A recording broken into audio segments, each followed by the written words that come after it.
जय जिनेन्द्र। जैसे कोई किसान खेत में बीज बोता है तो पहले जमीन सही करता है, उसमें जो भी अन्य कंकड़ पत्थर पौधे आदि उगे हैं उन्हें निकालता है, फिर बीज का वपन करता है जो उसको बहुत फल देने वाला बन जाता है। इसी तरह हम भी यहाँ आपको श्री भक्तामर स्तोत्र के 48 काव्य के मंत्र को साधने की विधि बताने से पहले आपके अंतरंग में मंत्र तंत्र के प्रति जो भी गलत धारणा हो उसे सही करने का प्रयास कर रहे हैं ताकि आपको फल की प्राप्ति हो। हमने पिछले वीडियो में बताया था कि ये मंत्र तंत्र आदि किसी के मन की उपज नहीं बल्कि भगवान महावीर की दिव्य ध्वनि का ही अंश है। आइए आज जानते हैं कि अगर हम किसी मंत्र की साधना करना चाहते हैं तो उसके लिए सबसे आवश्यक क्या है। बंधुओं, मंत्र साधना और उसके चमत्कार का मूल आधार मन की विशुद्धि है और साथ में मंत्र शुद्धि, उच्चारण, एकाग्रता, निर्दोष विधि, विश्वास, साहस और दृढ़ संकल्प है। जितनी आपकी आपके आराध्य के प्रति प्रगाढ़ श्रद्धा होगी उतना ही इन मंत्रों का फल मिलता है। जरा सोच के देखिए, जब आचार्य मानदुंग महाराज जी को 48 तालों वाली कोठड़ी में बंद किया तब उनके मन में ये था कि अब मैं आदिनाथ भगवान की स्तुति करता हूँ ताकि मेरा ये उपसर्ग दूर हो जाए और मैं इस कोठड़ी से बाहर निकल जाऊं। नहीं, उन्होंने तो अपने मन, वचन और काय को सिर्फ और सिर्फ भगवान की भक्ति में लगाया था। उपसर्ग तो अपने आप ही दूर हो गया था। उनके मन में उपसर्ग का विकल्प रंच मात्र भी नहीं था। अब किसी के भी मन में ये विचार आ सकता है कि वो तो बहुत बड़े दिगंबर मुनिराज थे, उनके पास तो तप का प्रभाव था तो ये सब हो गया, लेकिन हम गृहस्थ से ऐसा होना कैसे संभव है? तो ऐसा नहीं है।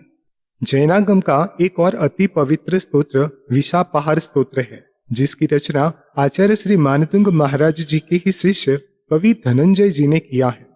जब उनके पुत्र को सर्प ने काटा तब वे भगवान की पूजन कर रहे थे। घर से कई बार समाचार आने पर भी वो भगवान की पूजा भक्ति में ही लीन रहे। तब पत्नी ने गुस्से में आके पुत्र को उनके चरणों में रख दिया और बोला, आप जानो और आपका भगवान। तब कविराज ने पूजा होने के बाद फिर से संस्कृत में भगवान की भक्ति करनी शुरू की और जैसे जैसे वो भक्ति करते गए वैसे वैसे स्तोत्र की रचना होती गई और बेटा निर्विष होकर जैसे नींद से उठा हो ऐसे खड़ा हो गया। ये भगवान की भक्ति और उनके प्रति श्रद्धा का ही चमत्कार था। अब आप अपने आप का विचार कीजिए। आपको जब भूख लगती है तब आप भोजन करने बैठते हो। जब तक भोजन की थाली नहीं आती तब तक आपका उपयोग भूख पर होता है कि मुझे भूख लगी है, लेकिन भोजन की थाली आने के बाद आपका पूरा ध्यान सिर्फ भोजन पे होता है। उस समय भूख लगी है ये विकल्प होता है? नहीं होता। क्या उस समय भूख नहीं है? है ही। आप भोजन करने भूख लगी थी इसीलिए बैठे थे। जैसे आप अपने पूरे उपयोग को भोजन करने में लगाते हो तो भूख की समस्या अपने आप शांत हो जाती है। उसी तरह दुनिया की कोई भी समस्या होने पर भी अगर आप मन, वचन, काय की विशुद्धि के साथ मंत्र जाप करते हो तो आपकी हर समस्या का समाधान हो ही जाता है। बस जरूरत है तो आपकी श्रद्धा की। आज श्री भक्तामर स्तोत्र का पाठ और मंत्रों का जाप करके लाखों लोग फायदा ले रहे हैं।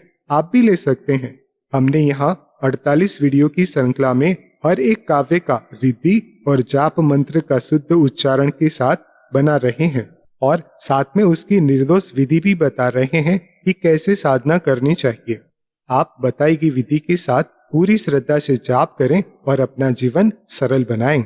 जय जिनेन्द्र।